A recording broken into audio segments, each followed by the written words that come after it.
السلام علیکم فرینڈز، میں ہوں آپ کا ہوسٹ رضوان صدیقی اور آپ دیکھ رہے ہیں حولی اسلامنا۔ دوستو، قرآن کریم میں بہت سی قوموں کے ایسے واقعات بیان ہوئے ہیں جن میں ان کے غلط اعمال اور اللہ تعالیٰ کے احکام و حدود سے تجاوز کی پاداش میں ان کو عذاب الہی کا سامنا کرنا پڑا۔ اس سلسلے میں ایک مشہور اور عبرتناک واقعہ اصحاب سبت کا ہے۔ یہ واقعہ یہودیوں کی ایک بستی سے تعلق رکھتا ہے۔ ان لوگوں نے اللہ تبارک و تعالیٰ کی نافرمانی کی، چنانچہ بطور سزا انہیں بندر بنا دیا گیا۔ حضرت ابراہیم علیہ السلام کے فرزند اصغر حضرت اسحاق علیہ السلام تھے۔ انہی کو بنی اسرائیل کا مورث اعلیٰ کہا جاتا ہے۔ ان کے فرزند حضرت یعقوب علیہ السلام اسرائیل کے نام سے بھی مشہور تھے اور انہی کی اولاد اور پیروکار بنی اسرائیل کہلاتی ہے۔ اللہ تعالیٰ نے ان کے لیے ہفتے کو عبادت کا دن مقرر کیا تھا۔ اس دن ان کے لیے خرید و فروخت، زراعت و تجارت اور شکار و بیوپار کو حرام قرار دیا گیا اور اس دن کو صرف عبادت کے لیے مخصوص کر دیا گیا۔ ان کو تلقین کی گئی کہ وہ اس کی عظمت کا لحاظ اور اس کی حرمت کو قائم رکھیں، لیکن وہ اپنے اس عہد و پیمان پر زیادہ دیر تک قائم نہیں رہ سکے اور جلد ہی خدا کے حکم کے معاملے میں اختلاف کرنے لگے، جیسا کہ ارشاد خداوندی ہے۔ ترجمہ: سبت کی پابندی انہی لوگوں پر عائد کی گئی تھی جنہوں نے اس کے بارے میں اختلاف کیا تھا، اور بے شک تمہارا رب قیامت کے دن ان کے درمیان فیصلہ کر دے گا جس بات میں وہ اختلاف کر رہے تھے۔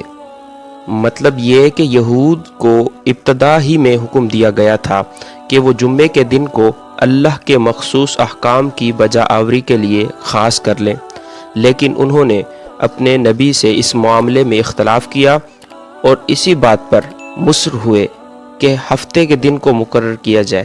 ان کے اس اختلاف کے بسبب اللہ تعالیٰ نے ان کے لیے ہفتے کا دن مقرر کر دیا اور ساتھ ہی انہیں اس دن کو منانے کے تعلق سے سخت احکام دیے۔ اگر وہ جمعہ کو قبول کر لیتے تو اتنے سخت احکام انہیں دیے نہ جاتے۔ اس کے بعد جب نصارہ آئے تو انہوں نے سبت کے معاملے میں اختلاف کر کے اتوار کا دن اپنے لیے مخصوص کر لیا، لیکن امت محمدیہ نے اللہ کے فضل سے جمعے کے دن کو پا لیا۔ ان کو جب جمعے کے دن مخصوص عبادت کا حکم دیا گیا تو انہوں نے کوئی اختلاف نہیں کیا۔ اس طرح جمعے کا دن، جس سے حقیقتاً ہفتے کا آغاز ہوتا ہے، امت محمدیہ کے حصے میں آیا۔ یہود ہفتے کی وجہ سے ایک دن پیچھے رہ گئے اور نصارہ اتوار کی وجہ سے 2 دن پیچھے رہ گئے۔ اس سلسلے میں ایک اہم حدیث اس طرح آئی ہے کہ حضرت ابو ہریرہ اور حضرت حذیفہ بیان کرتے ہیں کہ رسول اللہ صلی اللہ تعالی علیہ وسلم نے فرمایا، اللہ تعالیٰ نے ان لوگوں کو جو ہم سے پہلے تھے جمعے کے دن سے محروم کر دیا۔ یہود کا دن ہفتہ اور نصارہ کا دن اتوار مقرر ہوا۔ پھر اللہ تعالیٰ نے ہم کو بھیجا اور جمعے کے دن کے لیے ہم کو ہدایت دی۔ اس طرح جمعہ، ہفتہ اور اتوار کے دن مقرر ہوئے اور اس ترتیب کے لحاظ سے وہ یہود و نصارہ قیامت کے دن ہمارے پیچھے رہیں گے۔ دنیا میں ہم سب سے پیچھے ہیں، مگر قیامت کے دن سب سے پہلے ہمارا فیصلہ ہوگا۔ یہود نے جمعے کے بجائے ہفتے کے دن کو عبادت کے لیے مقرر کرنے کی مانگ کی تھی۔ ان کی یہ مانگ ان کی ذمہ داریوں میں اضافے کا باعث بنی، اور وہ اس طرح کہ ان پر اس دن کسی بھی طرح کے کاروبار کو حرام کر دیا گیا، جبکہ امت محمدیہ نے اس طرح کی کوئی مانگ نہیں کی اور وہ ملت ابراہیمی کی پیروی میں جمعے کو تسلیم کرتی ہے۔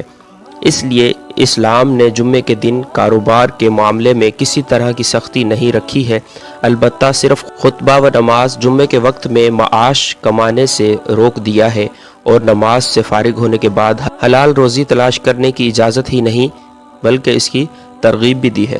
روایت ہے کہ حضرت داؤد علیہ السلام کی قوم کے 70,000 آدمی عقبہ کے پاس سمندر کے کنارے ایلا نامی گاؤں میں رہتے تھے، اور یہ لوگ بڑی فراخی اور خوشحالی کی زندگی بسر کرتے تھے۔ اللہ تعالیٰ نے ان لوگوں کا اس طرح امتحان لیا کہ ہفتے کے دن مچھلی کا شکار ان لوگوں پر حرام فرما دیا اور ہفتے کے باقی دنوں میں شکار حلال فرما دیا، مگر اس طرح ان لوگوں کو آزمائش میں مبتلا فرما دیا کہ ہفتے کے دن بے شمار مچھلیاں آتی تھیں اور دوسرے دنوں میں نہیں آتی تھیں، تو شیطان نے ان لوگوں کو یہ حیلہ بتایا کہ سمندر سے کچھ نالیاں نکال کر خشکی میں چند حوض بنا لو، اور جب ہفتے کے دن ان نالیوں کے ذریعے مچھلیاں حوض میں آ جائیں تو نالیوں کا منہ بند کر دو۔ اس دن شکار نہ کرو، بلکہ دوسرے دن آسانی کے ساتھ ان مچھلیوں کو پکڑ لو۔ ان لوگوں کو یہ شیطانی حیلہ بازی پسند آ گئی، اور ان لوگوں نے یہ نہیں سوچا کہ جب مچھلیاں نالیوں اور حوضوں میں مقید ہو گئیں تو یہی ان کا شکار ہو گیا، تو ہفتے کے دن شکار کرنا پایا گیا تو ان کے لیے یہ حرام تھا۔ اس موقع پر ان یہودیوں کے 3 گروہ ہو گئے۔ نمبر 1، کچھ لوگ ایسے تھے جو شکار کے اس شیطانی حیلے سے منع کرتے رہے اور ناراض و بیزار ہو کر شکار سے باز رہے۔ نمبر 2، اور کچھ لوگ اس کام کو دل سے برا جان کر خاموش رہے اور دوسروں کو منع نہ کرتے تھے، بلکہ منع کرنے والوں سے یہ کہتے تھے کہ تم لوگ ایسی قوم کو کیوں نصیحت کرتے ہو جنہیں اللہ تعالی ہلاک کرنے والا یا سخت سزا دینے والا ہے۔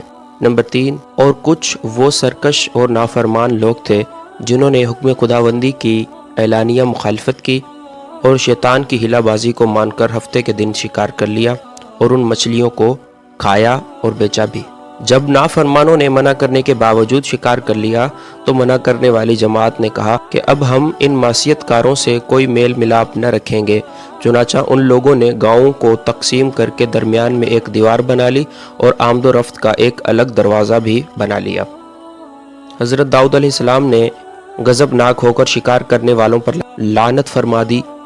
اس کا اثر یہ ہوا کہ ایک دن خطا کاروں میں سے کوئی باہر نہیں نکلا تو انہیں دیکھنے کے لیے کچھ لوگ دیوار پر چڑھ گئے تو کیا دیکھا کہ وہ سب بندروں کی صورت میں مسخ ہو گئے ہیں۔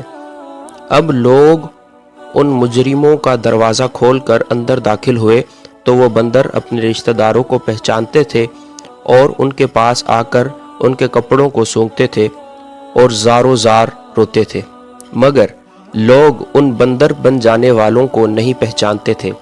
ان بندر بن جانے والوں کی تعداد تقریباً 12,000 تھی۔ یہ سب 3 دن تک زندہ رہے اور اس درمیان میں کچھ بھی کھا پی نہ سکے، بلکہ یوں ہی بھوکے پیاسے سب کے سب ہلاک ہو گئے۔ شکار سے منع کرنے والا گروہ ہلاکت سے سلامت رہا، اور صحیح قول یہ ہے کہ دل سے برا جان کر خاموش رہنے والوں کو بھی اللہ نے ہلاکت سے بچا لیا۔ اس واقعے کا اجمالی بیان سورہ بقر کی اس آیت میں ہے۔ ترجمہ: اور بے شک ضرور تمہیں معلوم ہے کہ تم میں کہ وہ جنہوں نے ہفتے میں سرکشی کی تو ہم نے ان سے فرمایا کہ ہو جاؤ بندر دھتکارے ہوئے۔ معلوم ہوا کہ شیطانی حیلہ بازیوں میں پڑھ کر اللہ تعالیٰ کے احکام کی نافرمانیوں کا انجام کتنا برا اور کس قدر خطرناک ہوتا ہے، اور خدا کے نبی جن بد نصیبوں پر لعنت فرما دیں وہ کیسے ہولناک عذاب الہی میں گرفتار ہو کر دنیا سے نیست و نابود ہو کر عذاب نار میں گرفتار ہو جاتے ہیں اور دونوں جہاں میں ذلیل و خوار ہوتے ہیں، نعوذ باللہ۔ تو اوکے فرینڈز، آج کے لیے اتنا ہی۔ اگلی ویڈیو تک کے لیے اجازت چاہوں گا۔ Subscribe my channel and thanks for watching the video. اللہ حافظ۔